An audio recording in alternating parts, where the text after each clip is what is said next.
tailgating this afternoon. in the wind. Hi, Angie. It's getting windier. From Wisconsin Beef Council is here. It's football weather, right? It is. Okay, It is. so Yeah. what are we cooking? So I picked a couple fun recipes. They actually use really non-traditional cut, country-style beef ribs, boneless. But you could use like spare ribs or beef short ribs. There's a lot of like different kind of varieties of beef ribs in the supermarket if you look for them, or ask him, one of the meat department personnel to help you out. And the baby backs are pork. Baby backs. We're not talking about We're those. not talking about those. Okay. But we got country-style beef ribs, boneless ones. But okay, so they need to be tenderized. So they need to be braised for a couple hours. So this recipe here is called our buffalo-style beef bites. What I did was I browned up some country-style beef ribs, chunked them up into bite-sized pieces. Yeah, see if Jim can get a shot. They're all nicely cubed up. I braised them for about 2 hours just in beef stock, a couple tablespoons of the hot buffalo sauce, onion powder, garlic powder. That's it. Let them go 2 hours, nice low heat, so a simmer. Then I threw them in here for a tailgate, or for us on the patio today. And then I'm going to add more buffalo sauce and stir that up.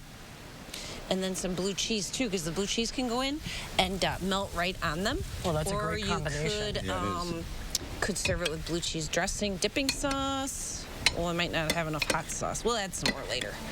But yeah, get them nice, good, and coated. Leave them in this crock pot for a tailgate, or put them out in a bowl.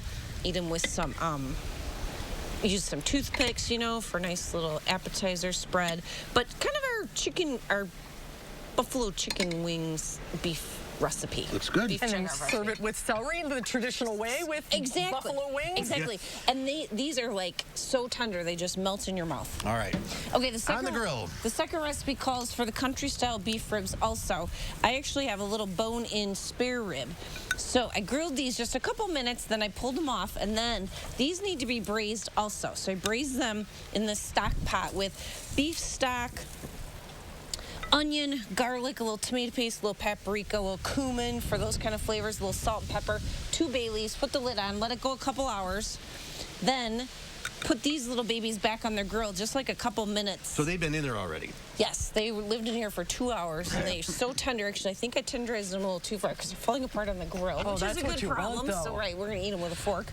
And then we're gonna use this sauce and add in ketchup.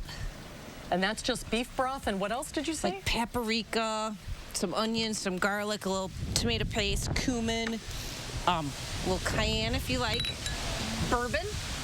Sure. 2 tablespoons of bourbon. I'll take that. Nope. Well, the way the Packers are playing, you know, drink a lot of bourbon.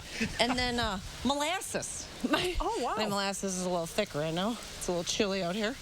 But we'll get that in. So give that a stir. Get that all kind of, maybe give it a couple minutes. It'll reduce down a little bit.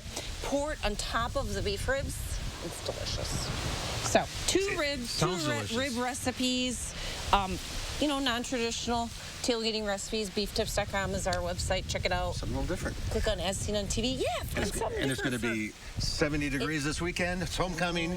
Get out and tailgate. High school football playoffs. Good luck to your son. High school football playoffs tonight, Friday night in Reedsburg. Yes. So, yeah.